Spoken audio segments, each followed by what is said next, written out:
Tout est accompli. Voici la parole que Jésus a prononcée un jour, alors qu'il était justement sur la croix. Et j'aimerais ce soir, mon ami, te rappeler que tout est accompli. Jésus a déjà tout accompli pour qu'aujourd'hui tu puisses être sauvé, pardonné, libéré, encouragé, trouver la paix, trouver un sens à ta vie, trouver l'espérance dont tu as besoin. Tout a été accompli par Jésus-Christ.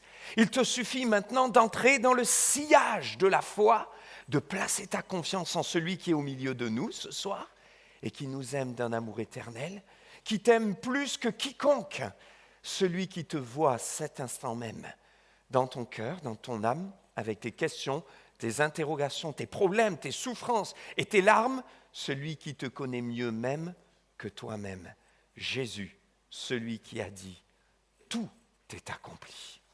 Jean chapitre 19, verset 17. Nous ouvrons l'évangile ensemble et je vous invite à lire ce texte avec moi. Jésus avait été victime d'un procès qui n'était pas juste. Lui qui était innocent, sans tache, avait été faussement accusé, une manigance, un complot, de faux témoins trouvés pour que celui qui dit déranger le plus soit enfin liquidé. On avait dit on ne veut plus de ce Jésus. Il nous dérange trop. On ne veut plus de ce Jésus. Il nous remet trop en question. On ne veut plus de ce Jésus. Il dit trop la vérité. Nous voulons rester cachés derrière nos masques, nos vêtements, nos manteaux, nos apparences et nos faux-semblants. On ne veut plus de ce Jésus. Alors on a cherché à l'accuser et on l'a même condamné. Beaucoup diront, ce n'est pas moi, je n'étais pas là à l'époque et même je ne suis pas d'accord. Et quand je vois parfois certaines images, certains films, même je suis ému et je pleure pour Jésus. Mais j'aimerais vous dire ce soir, nous l'avons tous crucifié. Car lui-même dira, je me suis donné pour vous. Ce sont vos péchés qui m'ont crucifié. Jésus mourait à la croix. Des hommes l'attachaient, cloués au bois, la souffrance, le sang qui coule. Une couronne d'épines enfoncée dans son crâne, des souffrances atroces et une agonie intense. Mais lui-même le dira, si j'avais voulu, j'aurais demandé à des anges de venir à mon secours, par milliers, et j'aurais pu, car il était le Fils de Dieu. Mais il ne l'a pas fait. Pourquoi ? Parce qu'en réalité, au-delà de l'apparence, encore une fois, ce n'était pas simplement des hommes qui le crucifiaient, mais c'est lui-même qui disait « Personne ne m'ôte la vie, c'est moi qui l'offre pour l'humanité ». Il voulait lui-même offrir sa vie pour toi et pour moi. Il mourait afin de nous pardonner, de nous purifier, de nous sauver et de nous arracher à la condamnation qui était là, au-dessus de nos têtes, à chacun. Et il disait, les coups que je prends, les clous que je prends, ce sont les péchés de l'humanité entière, afin que quiconque croit en moi ait la vie éternelle. Jésus, sur ce chemin, après avoir été dans le jardin de Gethsémanée, là où des grumeaux de sang ont coulé de son front, les veines éclatant sur son front de par l'agonie intense et la pression qu'il vivait dans ce combat réel, spirituel, lui portant le poids du péché, de la souffrance, des douleurs de l'humanité. Jésus marche sur ce chemin de douleur. Il va au lieu du crâne à Golgotha. Comment va-t-il ? Jésus porte sa croix. Et portant sa croix, il sortit de la ville pour aller vers l'endroit appelé le crâne, Golgotha en hébreu. C'est là qu'ils le crucifièrent. Et avec lui 2 autres, un de chaque côté. Et Jésus était au milieu de ces 2 brigands. Pilate rédigea aussi un écriteau qu'il plaça sur la croix et il y était écrit « Jésus de Nazareth, le roi des Juifs ». Beaucoup de Juifs lurent cette inscription parce que l'endroit où Jésus fut crucifié était près de la ville. Et elle était écrite en hébreu, en grec et en latin, et les chefs des prêtres des Juifs dirent à Pilate, « N'écris pas le roi des Juifs, non, mais plutôt cet homme a dit, je suis le roi des Juifs. » Mais Pilate répondit, « Ce que j'ai écrit, je l'ai écrit. » Jésus porta sa croix. Et portant sa croix, il sortit de la ville pour aller vers le lieu où il devait être crucifié, le lieu du crâne, le mont Golgotha. Jésus a porté sa croix. Et ce n'est pas un hasard si lui-même dira dans ses enseignements à ses disciples, celui qui veut me suivre, à son tour, il doit renoncer à lui-même et porter lui aussi sa croix. Non pas porter la croix de Jésus, personne ne peut porter la croix de Jésus. Lui seul l'a portée, c'était sa croix. Et la croix de Jésus, eh bien, c'est la croix de celui seul qui, dans l'histoire de l'humanité, qui aura porté le poids de tous les péchés de l'humanité, de toutes les souffrances, les douleurs, les mauvaises pensées, les maladies. C'est lui qui l'a fait par amour pour vous et pour moi. Il a porté sa croix. Et si la parole de Dieu le précise, ce n'est pas pour rien. Et comme je le disais, lorsque nous choisissons de marcher avec Jésus, nous devons nous aussi porter notre croix. Donc Jésus, déjà là, nous montre qu'il s'est identifié à nous. Il savait que nous aussi, nous aurions besoin de porter notre croix. Et je précise dès maintenant que porter sa croix ne parle pas de toutes les douleurs et toutes les souffrances de nos vies. Non. Mais il s'agit des souffrances qui sont relatives à notre choix de suivre Jésus. Comme par exemple quelqu'un qui, en choisissant de marcher avec Jésus, peut-être va rencontrer de l'opposition, de la moquerie, peut-être dans sa famille. Peut-être que choisir de marcher avec Jésus, cela va impliquer dans votre vie de faire des choix, arrêter de tricher, de mentir, parce que vous savez que le chemin de Jésus, c'est le chemin de la vérité, de l'honnêteté, de l'intégrité. Et ça va demander un certain choix, un renoncement, ça fait mal, il y a une tension, c'est une souffrance, c'est porter sa croix. Mais il faut d'abord prendre la décision de renoncer à soi-même. Mais voyez-vous, une des particularités de Jésus, c'est qu'il ne nous a jamais ordonné quelque chose qu'il n'a pas d'abord lui fait. Il était le modèle parfait. À part la repentance, car Jésus était parfait, sans péché, il n'avait pas besoin de se repentir. Mais quand Jésus a ordonné à ses disciples, « Aimez-vous les uns les autres », il était lui-même le premier à l'avoir fait et démontré. Quand Jésus nous dira, « Portez votre croix pour me suivre », il l'a lui-même d'abord portée. Il a porté la sienne, et croyez-moi, elle était lourde, plus lourde que celle de quiconque, la croix de Jésus. Il porta sa croix, il s'est d'abord identifié à vous et à moi, à chacun d'entre nous. D'ailleurs, c'est la vie et l'histoire de Jésus, s'être identifié à nous. Pourquoi est-il venu comme un simple enfant, un petit bébé, né d'une Vierge Marie, et là dans cette étable où il était vulnérable? D'ailleurs, le roi Hérode a cherché à le faire tuer à tel point qu'il va commettre un génocide horrible, tuant tous les bébés. Il savait qu'il y avait une prophétie qui annonçait que le futur roi, le roi des Juifs, le Messie, le Fils de Dieu, viendrait pour sauver l'humanité. Il ne voulait pas, il avait même peur pour son trône et son royaume. Alors, dans la cruauté de son cœur, reflet de la noirceur de l'âme de l'homme, il va faire tuer tous les bébés jusqu'à 2 ans. Mais Dieu avait sa main sur Jésus. Et aussi petit et vulnérable qu'il était, ses parents ont eu la sagesse d'écouter la parole de Dieu qui leur avait été donnée par l'ange Gabriel, de repasser dans son cœur, Marie, telle une maman attentionnée, la promesse qui avait été faite. Alors elle va le porter, le cacher, le garder, le protéger. Jésus, lui, le Fils de Dieu, le Roi des rois, le Messie, le Sauveur, le Seigneur, qui acceptait de venir comme un simple enfant vulnérable. Il s'est identifié à chacun d'entre nous. Nous sommes tous là, c'est que nous sommes tous un jour nés, vulnérables aussi, comme un enfant qui avait besoin des bras de sa maman. Et peut-être que quelqu'un va dire ce soir, mais justement, je n'ai pas eu les bras de ma maman. Vous avez peut-être été abandonné. Quelqu'un d'autre dira, moi, je n'ai pas eu l'amour de mes parents. Vous avez vécu dès votre enfance des moments difficiles. Quelqu'un d'autre dira, mais moi, je n'ai pas eu toute l'attention dont j'aurais eu besoin, parce que vous avez peut-être été malade dès l'enfance et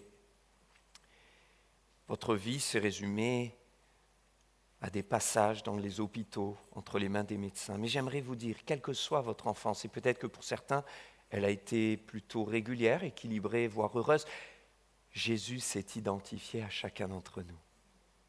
Il s'est identifié à l'homme parce qu'il nous aimait. C'est pourquoi il est venu comme un simple enfant. C'est pourquoi il a choisi à 30 ans de se faire baptiser. Il n'avait pas besoin du pardon de ses péchés, il était pur et parfait. Mais pourtant, à 30 ans, il va vers Jean-Baptiste, qui était son cousin, et il lui dit « Baptise-moi ». Jean-Baptiste le regarde et lui dit « Mais non, je ne peux pas, c'est moi qui ai besoin d'être baptisé par toi », parce que Jean-Baptiste savait qu'il avait en face de lui Jésus, le Sauveur, le Messie. Et pourtant, Jésus va dire « Fais ce qu'il est bon ». Ce qu'il est agréable, fais ce qui est juste, la volonté du Père. Il voulait nous montrer l'exemple. Il s'est identifié à nous, car dans ce baptême, il est plongé dans le Jourdain, à 30 kilomètres de chez lui. Il a fait la route, parce que là-bas, il y avait beaucoup d'eau. Il fallait qu'il soit immergé, car en étant immergé, il allait s'identifier à toi, à moi, à nous, à chaque être humain. Immergé dans l'eau, il montre que le baptême symbolise la mort et la résurrection. Il s'identifie au pécheur qui a besoin de mourir à lui-même parce qu'il est mort spirituellement, mourir à ses ambitions, renoncer à lui-même pour ressusciter grâce à Christ. Il s'est identifié à toi afin que tu puisses à ton tour avoir la vie éternelle. Il s'est identifié à chacun d'entre nous parce qu'il nous aimait. Il y a quelque temps, quelqu'un me disait « Pasteur, je ne comprends pas. Parfois, je lis des livres, ou quand je vois certains films, très rapidement, je suis pris d'émotion et je pleure si facilement. » Et on discutait. Cette personne a découvert d'ailleurs avec le temps qu'elle était hypersensible. Émotionnellement aussi, avec un potentiel plus élevé que la moyenne. Peut-être c'est le cas de plusieurs, très sensibles. Et on a discuté, je lui ai expliqué qu'elle s'identifie facilement à différents personnages qui vivent parfois des souffrances, des drames ou des histoires particulières. Mais s'identifier à quelqu'un, c'est ce qui nous permet de le comprendre. Alors j'ai pu rebondir pour l'encourager en lui expliquant que finalement sa sensibilité peut être une force et non une faiblesse, si le Seigneur l'aide aussi ensuite à bien l'orienter et la canaliser. Mais ce n'est pas un défaut que de comprendre les autres, que de sentir leur souffrance. Car le premier qui l'a fait, c'est le Seigneur Jésus-Christ et il a déposé ça dans nos cœurs. C'est en s'identifiant à quelqu'un que l'on peut comprendre sa souffrance. C'est en s'identifiant à quelqu'un que l'on peut mieux et bien communiquer. Beaucoup ont déjà expérimenté cela plusieurs fois dans le couple, par exemple, ou avec des amis, où il peut y avoir un désaccord. Mais sans identification, on ne peut pas se rejoindre. Chacun campe sur ses positions. Mais dès qu'il y en a un qui dit « Attends, je me mets à ta place. » Ah oui, effectivement, si j'avais entendu cette parole, je comprends. J'aurais peut-être été vexé. J'aurais peut-être été blessé. Un pas commence à se faire vers l'autre. Parce qu'on s'est identifié, on a mieux communiqué. S'identifier permet de mieux comprendre, mieux communiquer, permet de rejoindre l'autre. C'est la relation. Le Seigneur s'est identifié à nous. Et il s'est identifié à nous pour nous montrer à quel point il nous comprendrait. Donc Dieu peut vous comprendre dans toutes vos souffrances. D'ailleurs, l'auteur de l'Épître aux Hébreux nous dit qu'en Jésus-Christ, nous avons vraiment celui qui est le plus grand, le souverain sacrificateur, celui qui est le plus élevé et qui peut nous comprendre dans toutes nos souffrances, toutes nos épreuves, toutes nos douleurs, toutes nos incompréhensions. Il peut, pourquoi ? Parce qu'en mourant à la croix, il a pris sur lui le poids de tous nos péchés, toutes nos souffrances, toutes nos maladies. Ça veut dire que même les souffrances que tu penses qu'il n'a pas forcément vécues, Dernièrement, nous discutions avec quelqu'un qui me disait « Mais Jésus n'a pas été marié, comment peut-il comprendre quelqu'un qui vit la souffrance du divorce, par exemple ?» Mais Jésus ayant pris sur lui à la croix le poids de toutes nos souffrances, il peut comprendre mieux que quiconque quelqu'un qui a vécu la souffrance du divorce, quelqu'un qui a connu la souffrance de la perte d'un enfant, quelqu'un qui a connu la souffrance de la maladie, qui a emporté peut-être une personne ou qui vous atteint actuellement, qui vous fait souffrir. Le Seigneur vous comprend, vous connaît, mais plus encore, il l'a pris sur lui. Jésus porta sa croix afin que toi, tu puisses par la foi être libéré et connaître la vie éternelle. La croix de Jésus, il nous est dit, elle était au milieu. C'est là qu'ils l'ont crucifié, au lieu du crâne, sur le mont Golgotha, on en a parlé. Ils l'ont crucifié, mais avec lui, il y avait deux autres. Il y avait un brigand, l'un à sa droite, l'autre à sa gauche, un de chaque côté, car Jésus était au milieu. Jésus était au milieu. La croix de Jésus est-elle au centre de ta vie? Il y a des gens qui disent, mais je sais que Jésus-Christ est mort à la croix, mais pour eux, c'est un petit peu comme une histoire. C'est un récit historique, ça a existé, mais quelle est la valeur dans leur propre vie? Ah oui, quelque part dans ma tête, dans un petit coin, je sais que. Mais la croix n'est pas au centre de leur vie. Alors on fait une petite prière, on essaie parfois de s'approcher de Dieu, et Dieu, dans son immense grâce, c'est vrai, eh bien, il peut répondre à une prière, il peut encourager quelqu'un, il peut attirer quelqu'un à lui, mais à un moment donné, il dit stop. Pourquoi? Parce qu'il nous encourage à comprendre qu'on ne peut pas développer une relation avec lui sans mettre la croix de Jésus, la croix de Jésus-Christ au centre de nos vies. Et peut-être vous dites, oui, mais moi, j'en ai pas forcément besoin. Oui, il est mort à la croix, mais ce que j'ai besoin, c'est qu'il vienne me guérir de ma maladie. Ce que j'ai besoin, c'est qu'il vienne intervenir peut-être pour mon travail et ouvrir une porte. Parce que c'est fermé, c'est compliqué, je veux changer de travail, ça se passe mal. Et Dieu te dit, oui, je veux te bénir, oui, je veux intervenir. Mais j'aimerais que tu comprennes que pour avoir une relation avec moi, pour avoir la vie de Dieu en toi, il faut que tu replaces la croix au centre de ta vie.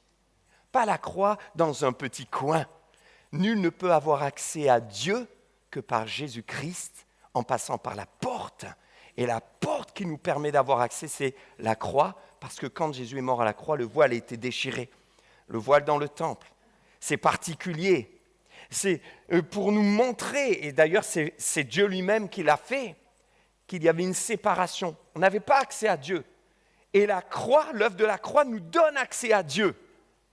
Et peut-être que quelqu'un est là, mais tu n'as jamais été touché, ému au plus profond de tes entrailles par ce que Christ a fait à la croix pour toi. Tu en étais peut-être un petit peu étonné, mais tu ne pensais pas que c'était pour toi. Tu le savais, mais tu n'en as pas été profondément touché. Oh oui, ce soir le Seigneur veut te dire la croix, c'était pour toi. Alors est-elle au centre de ta vie? C'est important parce que si tu veux véritablement avoir la vie éternelle et marcher, eh bien tu as besoin de ne pas tomber, en tout cas, dans ce danger d'être condamné, parce qu'il y a le ciel, il y a l'enfer, et le Seigneur te veut au ciel. Mais c'est seulement par l'œuvre de la croix, parce que c'est une grâce qu'il nous fait à tous. Alors, j'ai pris, oui, un manche de balai, et je vais demander à quelqu'un qui n'est pas prêt de venir. Je regarde, pourquoi vous tournez la tête, les pasteurs en formation? Voilà. Allez Anthony, tu n'as pas tourné la tête, viens. Tu le savais? Tu le savais, il a dit. Ouais, mais n'aie pas peur, tout ira bien. Voilà, c'est simplement pour vous montrer. Tu restes droit, voilà, sur tes pieds. En biomécanique, on dit que pour garder l'équilibre, il faut être bien positionné comme il est positionné, c'est-à-dire le centre de gravité, là, bien au milieu du poids du corps qui donne une stabilité. Le centre de gravité, vous voyez, il traverse. Vous voyez cette barre rouge? C'est le centre de gravité. Si tu te penches un peu en avant, regardez, le centre de gravité, il ne traverse plus le corps. Et là, forcément, vous comprenez bien, l'équilibre est fragile et il suffit de le pousser un petit peu et il va tomber. Inversement, en arrière. Oui, rassurez-vous, je le tiens. Je ne le laisserai pas tomber. En arrière, c'est pareil. Vous voyez, le centre de gravité n'est plus au milieu. Merci beaucoup, Anthony. Merci. Encouragez-le, applaudissez-le. Je ne l'avais pas prévu. Voilà. En fait, le centre de gravité au milieu. Vous avez remarqué, la croix de Jésus, elle était au milieu. Si vous ne mettez pas la croix de Jésus au milieu de votre vie va être déséquilibrée. Et vous allez tomber du mauvais côté. Parce qu'il nous est dit qu'il y avait 2 personnes à côté de Jésus. Il y a une personne qui était un brigand, qui a insulté Jésus. Et il y a de l'autre côté un autre brigand qui a aussi insulté Jésus, mais qui en voyant ce spectacle, à un moment donné, s'est repenti. Alors, on pourrait facilement les juger, les pointer du doigt, oui, des brigands, soit c'était des personnes qui avaient fait une sédition, un soulèvement, donc ce n'était pas juste des petits voleurs de pommes, c'est les gens qui étaient crucifiés, c'était des personnes qui avaient commis des actes graves, notamment contre l'autorité, et qui étaient donc répréhensibles, et on pourrait les pointer du doigt. Mais, mes frères et sœurs, mes amis, ces 2 brigands, n'est-ce pas nous finalement? Mais lequel sommes-nous? Nous pouvons choisir d'être celui qui, à un moment donné, s'est ressaisi, s'est repenti, et a dit « Jésus, souviens-toi de moi quand tu seras dans ton royaume. » Et Jésus va lui dire « Je te le dis aujourd'hui, tu seras avec moi dans le paradis de Dieu. » Aucun d'entre nous n'est meilleur que ces brigands devant Dieu. Tous ont péché, sont privés de la gloire de Dieu, mais ils sont gratuitement justifiés, ceux qui s'approchent de Jésus et qui croient en son œuvre parfaite. La croix de Jésus au centre, elle était au milieu. Et puis, les chefs des prêtres, des Juifs, dirent à Pilate, « N'écris pas le roi des Juifs !» On l'a lu ensemble. Mais plutôt, cet homme a dit, « Je suis le roi des Juifs. » Et malgré lui, Pilate, malgré que quelque temps avant, il se soit lavé les mains, il n'ait pas voulu prendre ses responsabilités, mais il a plutôt fait preuve de lâcheté. Ce jour-là, c'était plus fort que lui, donc ça venait de Dieu. Ce que j'ai écrit, je l'ai écrit. Il est le roi des Juifs. Alors, il ne voulait pas, ces gens, les chefs, les prêtres, que cette inscription roi des Juifs soit marquée au-dessus de Jésus. Non, ils ne voulaient pas parce que pour eux, c'était comme une honte. Mais non, ce n'est pas le roi des Juifs. C'est humiliant de dire que le roi des Juifs est crucifié comme cela. Comme un malfrat, comme un coupable, comme un brigand qui n'a aucune valeur, mais qui est plutôt misérable. D'ailleurs, on avait choisi ce lieu et ils étaient crucifiés, on l'a lu au début du texte, juste à la sortie de la ville, pour une raison particulière, c'est que l'on souhaitait que tout le monde le voie. Le but des autorités romaines, c'était de donner une bonne leçon à tout le monde et de faire planer la menace sur la population, afin que tout le monde voie les crucifiés et que personne ne s'amuse à se rebeller. C'était une leçon pour tout le monde. Ils avaient choisi que les crucifiés le soient à la vue de tout le monde. Tout le monde devait passer devant. Tout le monde devait voir le crucifié, voir les crucifiés. Et pourtant, quelle humiliation, n'est-ce pas? Frappé, torturé, crucifié. Pourquoi Dieu a-t-il permis? Dieu change le mal en bien. Et peut-être eux pensaient que c'était leur propre volonté que Jésus soit crucifié à la vue de tout le monde. J'aimerais vous dire qu'il y avait une volonté bien au-dessus, celle de Dieu le Père, qui voulait véritablement que Jésus, la croix de Jésus, soit à la vue de tout le monde. Parce qu'il savait que c'est le seul salut pour chacun d'entre nous. Il fallait que la croix de Jésus soit à portée de ta vue, de ma vue, ne passe plus à côté. Dieu voulait que tu la vois, que tu réalises que c'est pour toi. Et que Jésus, oui, roi des Juifs, plus encore, roi des rois, roi de l'univers. La vraie question, est-il ton roi, est-il mon roi? Est-il celui qui règne dans ta vie? Il veut l'être, mais il ne te forcera pas, il est tellement amour, il t'invite simplement à ouvrir ton cœur. Pourquoi l'homme est-il si malheureux? Parce qu'il fait de lui-même son propre roi. Et tant que vous êtes le propre roi de votre vie, eh bien vous irez de déception en déception, d'échec en échec, peut-être des victoires de temps en temps, mais vous n'obtiendrez jamais le salut de votre vie et le bonheur de votre cœur, la paix qui vient combler le vide qu'il y a en vous, parce que seul Christ peut le combler. Jésus dira, tout est accompli, tout est accompli. Un petit peu plus tard, alors qu'il est sur la croix, qu'il a sauvé un brigand. Il est dans l'agonie, dans la souffrance, le sang coule. Il pense à toi, il pense à moi, il pense à nous. Et la Bible nous dit que là, Jean 19, 30, il va prononcer ces paroles. Maintenant c'est bon. Juste avant de rendre l'esprit. Tout est accompli.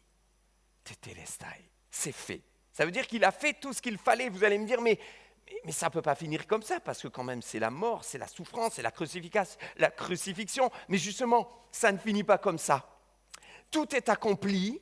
Il a pris sur lui le poids du péché. Il est mort pour toi et pour moi, mais il est ressuscité. Alors regardez, je vous lis rapidement, Jean chapitre 20, versets 8 à 10, un peu plus tard, alors qu'il va être mis au tombeau, les gardes vont garder bien le tombeau parce qu'on voulait être sûr que personne ne viendrait dérober le corps et faire croire qu'il est ressuscité ou quoi que ce soit, parce que Jésus avait annoncé déjà bien avant qu'il ressusciterait. Mais regardez ce qu'il est dit. Il n'avait pas encore compris que d'après l'Écriture, Jésus devait ressusciter. Un disciple est venu. Les femmes étaient venues pour embaumer le corps, elles ne l'ont pas trouvé. Et puis un disciple arrive, un autre aussi. Ils vont se rendre compte qu'il est véritablement ressuscité. Et d'ailleurs, Pierre va arriver juste après Jean. Et quand il va entrer, il voit et il croit. Et ça, c'est la question que je vous pose ce soir. Est-ce que tu es prêt à voir avec les yeux de ton cœur ce qu'il a fait pour toi et à croire? Tout est accompli. Ce tout est accompli est extraordinaire. Pourquoi? Quand Jésus prononce cela, il sait qu'il va ressusciter. Jésus étant ressuscité, il a vaincu la mort. Donc c'est fait. Tu as besoin de paix, tout est accompli. Jésus a tout accompli pour que tu puisses entrer dans la paix. À la croix, il a tout accompli. Et tu diras, mais que me faut-il faire? Placer ta confiance en lui. Tu as besoin d'entrer dans la joie, dans le bonheur. Tu n'es pas heureux, tu n'es pas heureuse. Dieu le sait, Dieu l'a vu. Il veut te donner ce bonheur parce qu'il t'aime. Comment faire, pasteur? Ne fais rien, il l'a fait, tout est accompli, il l'a accompli. Mais comment faire? Quoi faire alors? Crois en lui. Fais-lui confiance. Donne-lui ton cœur, ta vie. Comment, pasteur? Mais dis-lui avec tes mots, tes lèvres, ta bouche. Seigneur, je te donne mon cœur, me voici.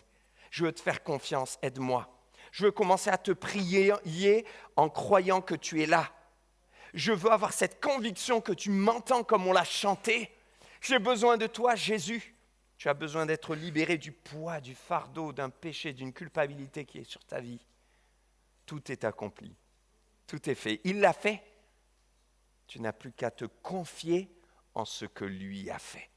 Cette expression, voyez, à l'époque, tout est accompli, tétélestai, c'était une expression que prononçait le souverain sacrificateur à l'époque, à la fin de la fête de Pâques, comme un soulagement. Ça y est, parce que vous savez, on faisait des sacrifices, on égorgeait des animaux comme pour demander le pardon. À cause de tous les péchés, il fallait que le sang coule, car sans effusion de sang, il n'y a point de pardon. Et à la fin, il prononçait « ça y est, tout est accompli ». Donc pour eux, ça avait une vraie signification. Comme pour dire « ça y est, nous sommes pardonnés, nous sommes allégés, nous savons que nous sommes purifiés, justifiés ». Quand Jésus meurt à la croix, il dit « tout est accompli ». Plus besoin de sacrifices d'animaux, quoi que ce soit, de sang qui coule. C'est lui qui a donné son sang. Si vous placez votre confiance en lui, tu as besoin d'être pardonné, tu es rongé par la culpabilité. Le Seigneur te dit, tétélestai, tout est accompli, j'ai tout accompli pour toi. J'ai payé pour toi.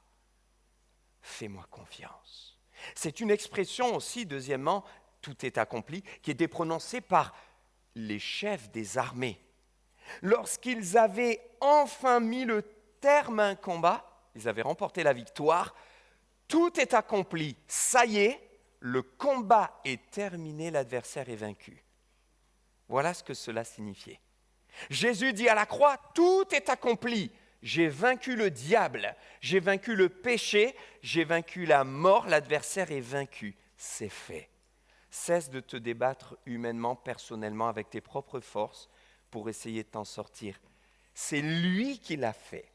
Tu veux te battre tout seul, toute seule avec le diable, tu n'y arriveras pas. Par contre, lui, il l'a fait, il est plus fort et il a remporté la victoire.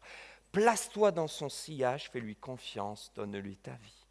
Tu veux te battre contre des addictions, des accoutumances, un certain péché. Tu te bats seul, tu n'y arrives pas, ça revient, c'est normal. C'est lui qui a remporté la victoire. L'adversaire est vaincu face à Jésus. Place-toi dans ses bras d'amour, fais-lui confiance. Et puis tétélestai, tout est accompli. Troisième et dernière citation, c'est aussi ce que l'on prononçait lorsqu'une dette avait été payée, acquittée définitivement. Quelqu'un devait peut-être, je vais le dire en langage contemporain bien sûr, 2 000 euros, 5 000 euros, 10 000 euros, 100 000 euros. Une dette, je vais plus loin, pour nos péchés, une dette que l'on ne pouvait pas rembourser.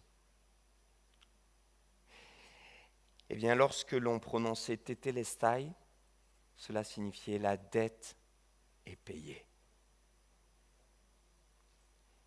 C'est fini. Quel soulagement pour quelqu'un qui a une forte dette, peut-être.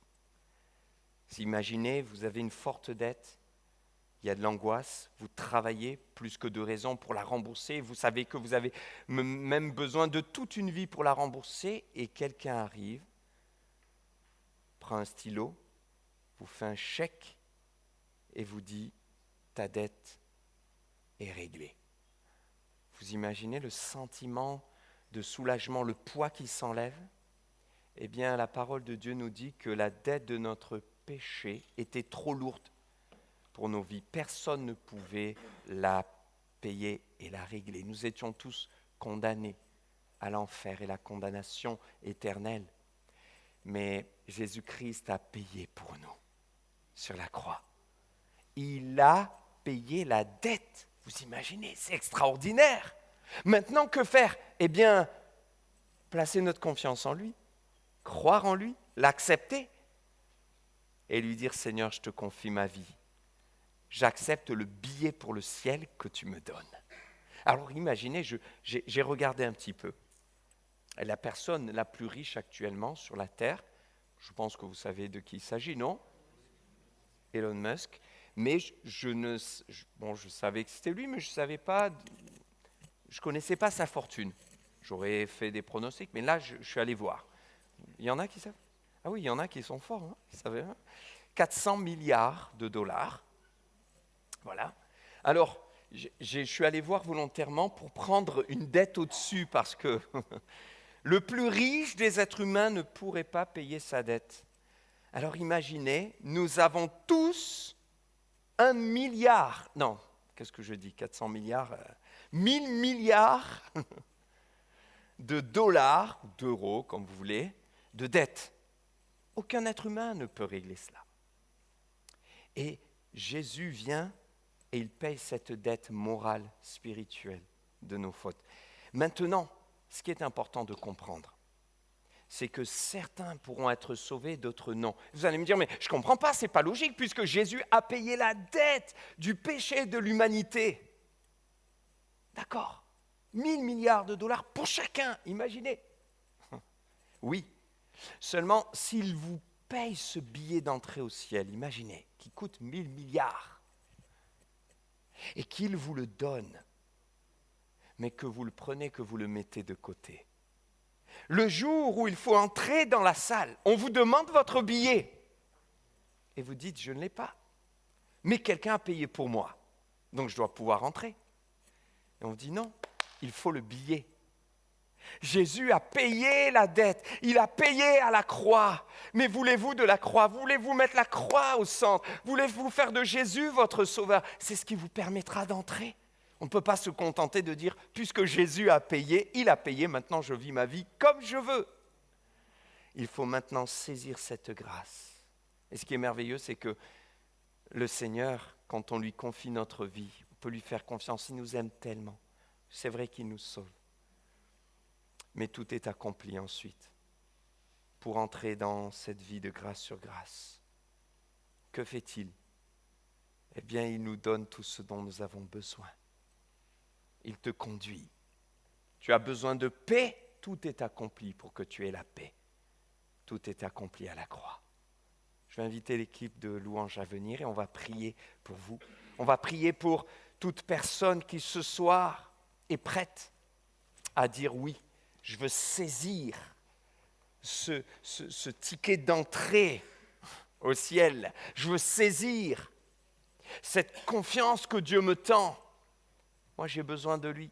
Une personne qui a besoin de paix, tout est accompli pour ta paix. Quelqu'un qui a besoin de bonheur, tout est accompli pour cela. Quelqu'un qui a besoin d'être pardonné, tu es rongé par la culpabilité, tout est accompli pour cela. On a entendu ce magnifique témoignage. Quelqu'un qui a besoin de guérison, tout est accompli car Jésus a pris le poids de nos maladies aussi.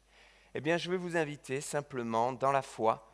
Vous faites confiance à Jésus, vous croyez qu'il est là et vous vous approchez, on va prier pour vous. On va prier avec vous. Parce que la croix, c'est d'abord, avant tout et pour tout, la manifestation de l'amour infini de Dieu pour nous. Dieu t'aime. Dieu nous aime. C'est pourquoi il a fait l'acte le plus inimaginable. Aucun être humain n'aurait pu penser à cela. Il s'est livré à ta place et pour toi. La croix, c'était pour toi. Alors viens ce soir au pied de la croix. Viens lui dire, Seigneur, me voici. Je crois en toi, j'ai besoin de toi, j'abandonne tout. Prends le contrôle de ma vie, je veux te faire confiance. C'est dur, je ne comprends pas tout, mais je fais ce pas. Le pas de la foi. Et le Seigneur fera des choses extraordinaires dans votre vie parce qu'il est fidèle. Il a tout accompli. Il est ressuscité, il est vivant. Vous ne le voyez pas, mais il est là, il vous entend, il vous voit ce soir. Il vous aime. Merci Seigneur de bénir les personnes qui vont s'approcher parce qu'elles veulent te faire confiance. Et réaliser que si tout est accompli, c'est pour qu'aujourd'hui, elles puissent être au bénéfice de cette grâce qui leur tend les bras en faisant confiance à Jésus-Christ. Merci Seigneur. Amen.